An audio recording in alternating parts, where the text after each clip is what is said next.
तो आज मैं एक ऐसे शख्स से आप लोगों का परिचय करना चाहता हूँ जिनकी आवाज़ ही उनकी पहचान है। और वो है हमारे जलपाईगुड़ी के प्रसिद्ध गायक नरहरि छेत्री जी। नरहरि छेत्री जी, इनसे मिलिए। और नमस्कार। नमस्कार। तो सबसे पहले तो जैसे कि मैं सुना हूँ आपका जो आवाज़ है वही आपका परिचय है। तो पहले सबसे पहले तो अपनी आवाज़ पे एक दो लफ्ज़ सुना दीजिए दर्शकों को, जिससे आपको परिचय का जरूरत ना हो। जी जी, बहुत बहुत धन्यवाद आपका। तो दो लाइनें मैं समर्पित करना चाहूँगा श्री मोहम्मद रफ़ी जी के गानों से। बहुत पुराना गीत है, वही गीत एक देशभक्ति गीत है, उसी से। जहाँ डाल डाल पर सोने की चिड़िया करती है बसेरा, वो भारत देश है मेरा, वो भारत देश है मेरा। जहाँ सत्य अहिंसा और धर्मों का पग पग चलता डेरा, वो भारत देश है मेरा, वो भारत देश है मेरा। बहुत बहुत धन्यवाद। सचमुच आपका जो आवाज़ है तो मोहम्मद रफ़ी का आवाज़ जैसी लग रहा है, बहुत सुंदर। किंतु आपने क्या कभी इंडिया को के जो हायर लेवल हुआ, जैसे कि ये स्टेज पे गाने की यानी कि यहाँ पहुँचने की कोशिश की, जैसे मुंबई हुआ या कहीं और भी स्टेज पर जो म्यूजिकल स्टेज जहाँ होती है वहाँ? ऐसा तो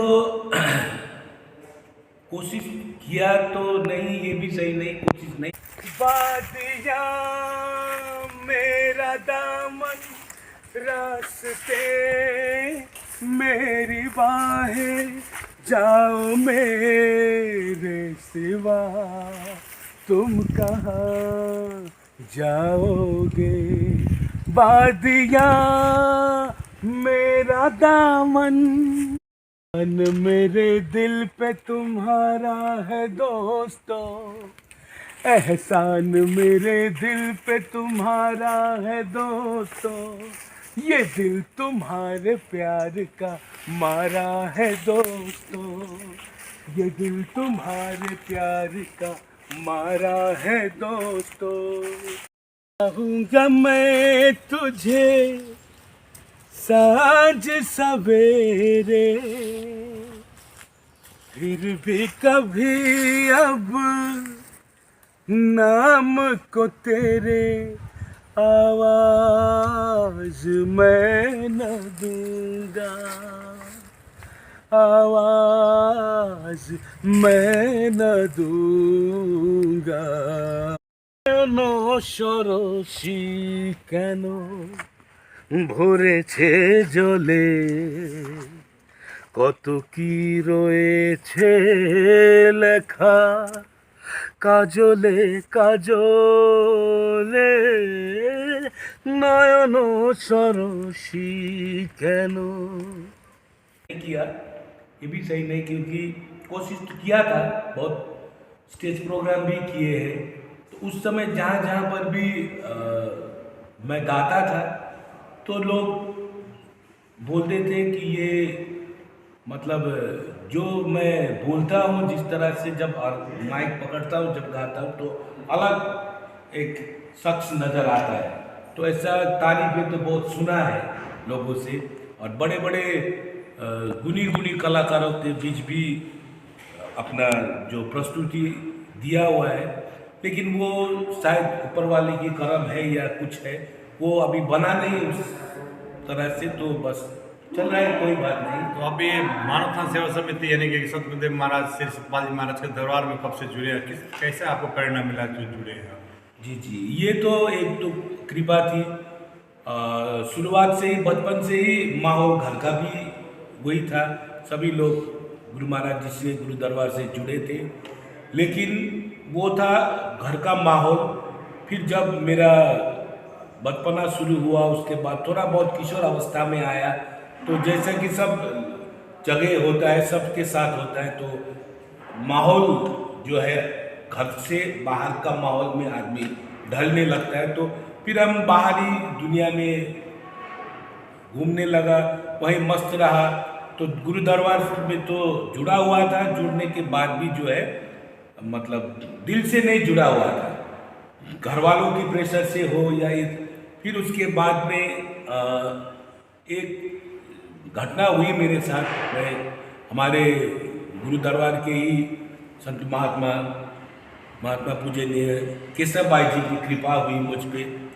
उन्होंने मुझे देखा कि इसमें वो सब कुछ है, शायद वो अभी इतने अनुभवी संत महात्मा थे, उन्होंने देख लिया कि ये बच्चा कुछ कर सकता है गुरु दरबार में, गुरु दरबार के लिए सेवा, अच्छा सेवा कर सकता है। तो उनके नज़र पे मेरी तरफ उनकी नज़र पड़ी, तो उन्होंने बस उनकी कृपा हुई, उन्होंने जो साथ दिया और उनके आशीर्वाद से आज मैं गुरु दरबार में जो कुछ भी थोड़ा बहुत तन मन धन से सेवा कर पा रहा हूँ, बस उन्हीं की कृपा है। तो गुरु दरबार में जब आप भजन गाते होंगे जरूर, तो जी जी, 2 लाइन भक्ति गीत यानी भजन सुना दीजिए आप लोगों को। मेरा ही 2 लाइन मैंने लिखा हुआ है, कुछ लाइनें गुरु दरबार को, गुरु महाराज जी को समर्पित करते हुए, तो मैं वही लाइन सुनाना चाहूँगा। सदगुरु शरण में आने का मौका ना बारंबार मिले, एक बार तू आजा बंदे ये चोला न बारंबार मिले। गुरु शरण में आने का मौका न बारंबार मिले, एक बार तू आजा बंदे ये चोला न बारंबार मिले। तो ये जैसे कि हम इस लाइन में बताया गया कि ये चोला फिर मिले ना मिले इसकी कोई गारंटी नहीं है। तो गुरु शरण में आइए, जब तक आप गुरु शरण में नहीं आओगे तब तक आपको आपके वास्तविक जीवन के बारे में कभी आप जान ही नहीं सकोगे। और धर्म जो है, आज दुनिया में हम लोग धर्म के बारे में देख रहे हैं, अपने अपने रीति रिवाज से, पारंपरिक रूप से ही धर्म को आज लोग मानते हैं। ये मेरे दादा ने किया था, मेरे पिताजी ने किया था, मेरे माताजी ने किया था, उसी लेगेसी को लेके जा रहे हैं, आगे बढ़ाते हुए जा रहे हैं। उसमें उसका अंदर में कोई परिवर्तन नहीं है, उसने उसको कुछ जाना नहीं, बस मेरे दादाजी किया करते थे, मेरे पिताजी किया करते थे, तो मुझे भी यही करना चाहिए। तो दादाजी ने जब किया होगा तो कुछ जानबूझ के किया होगा, तो वो तो उसके बारे में उसको ज्ञान नहीं है, बस दादाजी करते थे, पिताजी करते थे। इसी चीज़ को आज लोग समाज के अंदर, देश के अंदर यही चीज़ को आगे बढ़ा रहे हैं। तो मैं सबसे आपके माध्यम से ये अनुरोध करना चाहूँगा कि आप अपने जीवन में गुरु धारण करें। जब तक आप गुरु धारण नहीं करेंगे तब तक आपको उस चीज़ के बारे में पता ही नहीं चलेगा कि आप जो कर रहे हैं वो क्यों कर रहे हैं। आप ही का किया हुआ काम आप ही को मालूम नहीं है, ऐसे आज लोग कर रहे हैं। तो गुरु धारण करिए तो आपको वो चीज़ को मालूम पड़ जाएगा। और गुरुओं में भी, गुरु भी अभी जितने भगत है, जितने शिष्य, उतने ज़्यादा गुरु बने बैठे हैं। आज हम लोग टीवी मोबाइल खोलेंगे तो गुरुओं की लाइन लगी हुई है। तो गुरु भी ऐसा गुरु चुनिए, जैसे कि मुझे एक जो ज्ञानी शिक्षक होता है वो आपको प्रेरित करता है, आप स्वयं वो चीज़ करने लग जाते हैं। तो शिक्षक में भी ये फर्क होता है। एक तो आप बोल सकता है लेकिन आपको करा नहीं सकता है। तो गुरु भी ऐसे हैं कि आपको बोल सकता है, बहुत धर्म के बारे में किताबों में लिखा हुआ है, बहुत बोल दिया, ये वो बोल दिया, लेकिन आपको वो चीज़ के बारे में नहीं पता। इसीलिए जीवन में सदगुरु का होना बहुत आवश्यक है और ज्ञानी सदगुरु का होना बहुत आवश्यक है। आपका जीवन बदल जाएगा, ये मैं गारंटी के साथ कहना चाहूँगा। आपका जीवन बदल जाएगा जब सदगुरु का सानिध्य प्राप्त करने के बाद आपका जो जीवन, वो खुद आप महसूस करेंगे कितना परिवर्तन आपके जीवन में आया है। बहुत सुंदर बात आपने कही सदगुरु के विषय में, सचमुच ये प्रेरणादायक था। और आशा करेंगे कि आप सुनने वाले इस बात को फॉलो करेंगे और विचार करेंगे।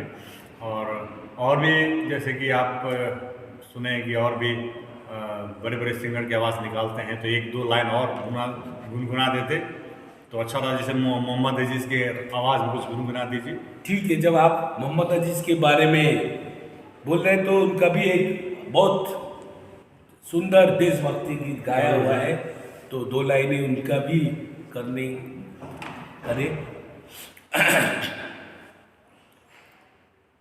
मेरा कर्मा तू मेरा धर्मा तू, तेरा सब कुछ मैं, मेरा सब कुछ तू हो।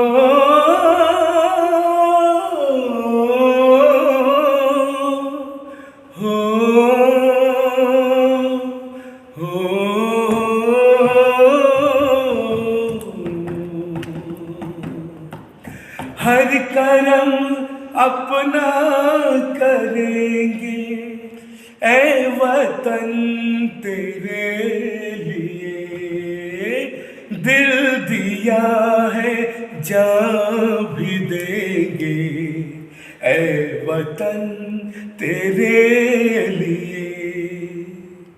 बहुत बहुत धन्यवाद जी को बहुत सुंदर, वाह, आपका आवाज़ में सचमुच दम है। और आप और भी ऊंची लेवल में आपको जाना चाहिए था, शायद क्यों नहीं गए यार, किस्मत का खेल हो सकता है। आपसे मिलकर बहुत अच्छा लगा, बहुत बहुत धन्यवाद। बहुत बहुत धन्यवाद, नमस्कार।